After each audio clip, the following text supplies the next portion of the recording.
In Ontario, pharmacists can adapt prescriptions in 4 ways. The first is by adapting the route of administration, for example, adapting an oral tablet to a suppository.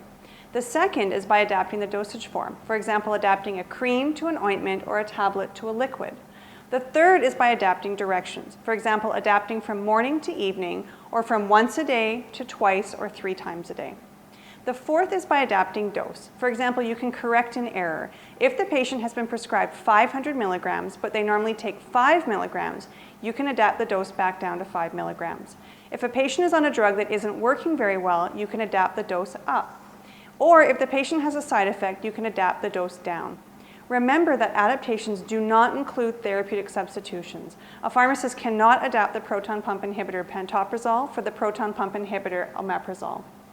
A pharmacist also cannot adapt a monitored drug, including a narcotic, controlled, or targeted substance. Remember that if an adaptation is clinically significant, notify the prescriber. If the prescriber is a specialist, you should also notify the primary care provider, whether that's the family physician or nurse practitioner. If you change the effect of a drug by changing the dose, this would be a clinically significant adaptation. If you're doing a clinically significant adaptation, you should get consent from the patient or their agent and write down that you got consent on the prescription.